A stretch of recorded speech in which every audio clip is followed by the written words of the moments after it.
The new way to diagnose Sjogren's syndrome affecting the brain and spine in 2026. Neurology and rheumatology are entering a brand new era. Beginning of a new era. It's a new era with regard to how we catch Sjogren's syndrome when it hits the brain and spinal cord, and it's just something clinicians and patients both have to adapt to and accept. For a long time, the neurological side of this disease was treated as a footnote to the dry eyes and dry mouth. That's changing. There are diagnostic pathways available now that weren't standard practice a few years ago, new imaging protocols, new biopsy techniques, new antibody panels, and a completely different way of thinking about how these cases present. I've spent a lot of time going through the neurorheumatology literature, and I want to walk through 6 shifts I see happening in how Sjogren's actually gets diagnosed, because the old playbook is missing cases, and the new one is catching them.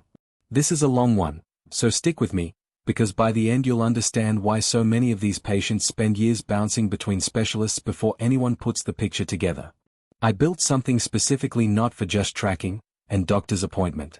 It is called Sjogren's Ultimate Symptom Map and Diagnostic Action Plan, and it walks you through exactly which symptoms to track not just for Sjogren but also for MS and I drop symptom map in the comment, and I would send the link for you to access it. Number 1. From one dry eye workup fits all, to phenotype-matched diagnostic pathways. For decades, the default Sjogren's workup was built entirely around sicca symptoms, dry eyes, and dry mouth. Schummer's test to measure tear production, salivary flow measurements, and a basic antibody panel. That workup was designed from the ground up to catch glandular disease. It was never built to catch neurological disease, and the numbers show it. Peripheral nervous system involvement has a well-documented prevalence of 10 to 20% in Sjogren's patients.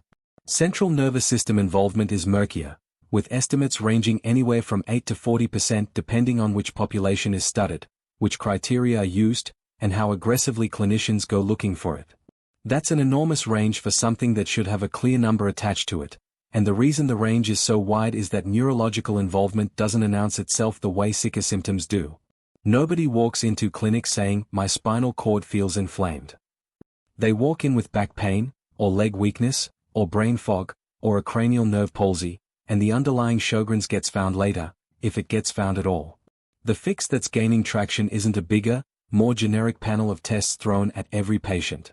It's matching the diagnostic workup to the actual neurological phenotype sitting in front of the clinician. A patient presenting with encephalopathy, aseptic meningitis, or a cognitive decline picture needs a completely different diagnostic path, different imaging sequences, different lumbar puncture studies, than a patient presenting with focal spinal cord signs, or someone with new seizures, or someone with optic neuropathy. And within the spinal cord category alone, the presentations span an enormous range: Brown-Sequard syndrome, where one side of the cord is more affected than the other, chronic progressive myelitis that creeps in over months, acute transverse myelitis that can develop over days, neurogenic bladder from cord or root involvement, and lower motor neuron disease patterns. Treating all of Sjogren's as a single workup instead of recognizing it as a family of genuinely distinct patterns is a big part of why cases get missed, delayed, or misattributed to something else entirely. The 2026 approach starts by asking, what specific neurological syndrome is this, and then builds the workup backward from that syndrome, rather than running the same generic checklist on every patient regardless of how they actually present. This phenotype-first thinking also changes how quickly a diagnosis happens. When a physician recognizes this is a dorsal root ganglion pattern or this is a longitudinally extensive cord lesion pattern early, the relevant tests get ordered in the first visit instead of the 5th. That's the entire point of matching the pathway to the pattern, speed, and accuracy, instead of a slow generic net that eventually catches some fraction of cases by accident. Number 2. The seronegative blind spot. Antibodies are a proxy, not the whole story. Anti-Ro, also called SSA, and anti-La, also called SSB, are the classic antibodies everyone leans on for a Sjogren's diagnosis. They are cheap, fast, and familiar, so they became the default proxy for, does this patient have Sjogren's? But leaning on them alone creates a real diagnostic trap, and this is one of the most important shifts in the field.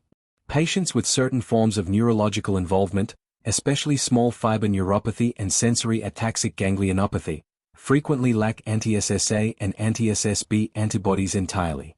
In these patients, the neurological disease is often the very first thing that shows up, and it's what triggers the search for an underlying Sjogren's diagnosis in the first place. Because they are so often seronegative, their eventual diagnosis of Sjogren's rests heavily on a minor salivary gland biopsy rather than on a blood test. This matters enormously in practice, because a clinician who orders anti-Ro and anti-La gets a negative result, and stops they will miss a meaningful subset of real neuro-Sjogren's cases. The real signal is often downstream of the antibody test entirely, in the MRI pattern, the cerebrospinal fluid findings, and tissue biopsy results. Consider a documented case of a woman with long-standing Sjogren's who presented with progressive back pain radiating into her legs, sensory loss, and weakness. Her MRI showed a longitudinally extensive spinal cord lesion stretching from the mid-thoracic region down to the conus, with meningeal and cauda equina thickening. Her lumbar puncture showed lymphocytic meningitis. The imaging and the cerebrospinal fluid told the real diagnostic story. The antibody panel alone would never have gotten there. There's also a second antibody story that's become central to this conversation, and that's anti-aquaporin 4, or AQP4. Since this antibody test became available in the early 2000s, it's become clear that a meaningful portion of what used to be called demyelinating disease in Sjogren's is actually neuromyelitis optica spectrum disorder, or NMONO, occurring in a patient who also happens to have Sjogren's. That distinction isn't academic, it changes treatment completely. NMONO and multiple sclerosis are managed very differently, and some MS therapies can actually worsen NMONO. So in 2026, any patient with Sjogren's who presents with optic neuritis or a longitudinally extensive spinal cord lesion should be getting an AQP4 antibody test, and increasingly an anti-MOG antibody test as well, as a standard part of the workup rather than an afterthought ordered only if the first round of tests comes back confusing. Number 3. Ruling out the mimics is now treated as part of the diagnosis, not an afterthought. Attributing a new central nervous system abnormality to Sjogren's requires carefully excluding a long list of other explanations: infection, an overlapping rheumatic disease like lupus, small vessel disease related to hypertension or high cholesterol, and medication side effects that can mimic neurological disease. Clinicians also have to actively distinguish neurosjogren's from multiple sclerosis, from cerebrovascular disease, and from Alzheimer's disease, especially in older patients presenting with cognitive complaints. This distinction matters because a meaningful share of CNS involvement in Sjogren's actually shows a demyelinating pattern on MRI and in the cerebrospinal fluid that can look almost identical to MS on a first read. In fact, in one case series looking specifically at CNS demyelinating events in primary Sjogren's, roughly 11% of the studied population had CNS involvement, and the large majority of those cases showed an MRI and CSF pattern consistent with demyelination rather than something more Sjogren specific. That overlap is exactly why the diagnostic mindset has shifted. The old question was, does this look like Sjogren's? The new question is, what else could this be, and have we actually and rigorously excluded it? That means oligoclonal bands and IgG index on cerebrospinal fluid analysis to help separate an MS-type inflammatory pattern from other causes, imaging protocols specifically designed to catch lesions typical of MS versus lesions more typical of NMONO or vasculitis, and a genuine willingness to reconsider the diagnosis if new information doesn't fit. In 2026, mimic exclusion isn't a box to check before signing off on a Sjogren's diagnosis, it's treated as core diagnostic work in its own right, often taking just as long as the workup for Sjogren's itself. Number 4. Trigeminal and cranial nerve signs as an underused entry point into diagnosis. One of the more overlooked doors into a Sjogren's diagnosis is cranial neuropathy, and this deserves way more attention than it typically gets in general practice. Any cranial nerve from the 2nd through the 12th can be affected, though trigeminal sensory neuropathy, involving facial numbness or tingling, is by far the most common presentation. In a recent case series looking specifically at this, out of a group of 58 Sjogren's patients, 5 had cranial nerve involvement as their very first presenting symptom, before any dryness symptoms were even reported. The average age was 50, and the vast majority were women, which tracks with the broader demographic pattern of Sjogren's overall. What makes this clinically important is that isolated cranial neuropathies often get worked up in a silo. A patient with facial numbness goes to a dentist, or an ENT specialist, or gets an MRI focused narrowly on the cranial nerve in question, and the underlying autoimmune cause never gets considered because nobody is thinking about Sjogren's when the presenting complaint is "my face feels numb on one side." The 2026 shift is toward flagging any cranial neuropathy that doesn't have an obvious structural or infectious cause as a reason to screen more broadly for an underlying autoimmune or rheumatologic process, including Sjogren's, rather than treating it as an isolated, unrelated problem. Number 5. Multidisciplinary, pattern-first evaluation over siloed referrals. Central nervous system involvement in autoimmune rheumatic disease in general is a genuine challenge across every specialty involved, and most of the existing published guidance is written from within a single disease, starting with "here's what Sjogren's looks like in the brain," rather than starting from the neurological syndrome itself and working backward to figure out which rheumatic disease is causing it. That's backwards for a neurologist seeing a patient with an unexplained myelitis for the first time, because they don't walk in already knowing the patient has Sjogren's. They walk in with a spinal cord lesion and a differential diagnosis list. The trend for 2026 is centers that flip that order deliberately.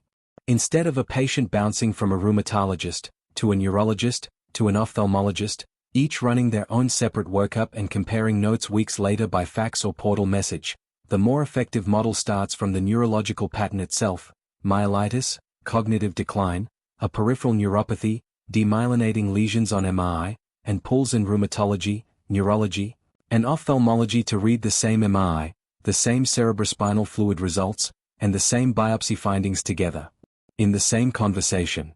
This matters practically because so many of the distinguishing features here are subtle. Whether a lesion looks more like MS, more like NMONO, or more like Sjogren's-associated vasculitis often comes down to small details in lesion length, contrast pattern, and location that are easy to miss when only one specialist is looking at the images in isolation. A joint read catches things a sequential referral chain does not. This same multidisciplinary approach extends to the eye exam, too.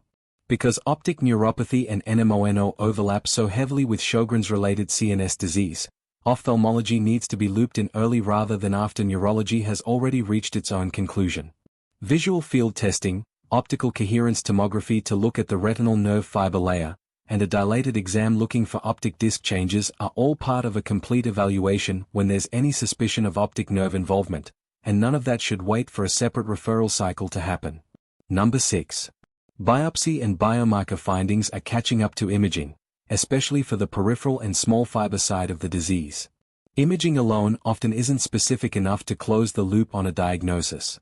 CNS Sjogren's imaging typically looks like garden-variety demyelination on a standard brain or spine MRI, without features that clearly separate it from other CNS demyelinating disorders, and it has a particular predilection for the spinal cord and the optic nerves.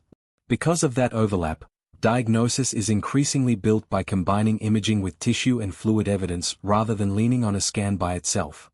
This is where the small fiber neuropathy and sensory ganglionopathy story becomes really important, because these are some of the most common neurological presentations of Sjogren's, and for a long time they were among the hardest to actually prove.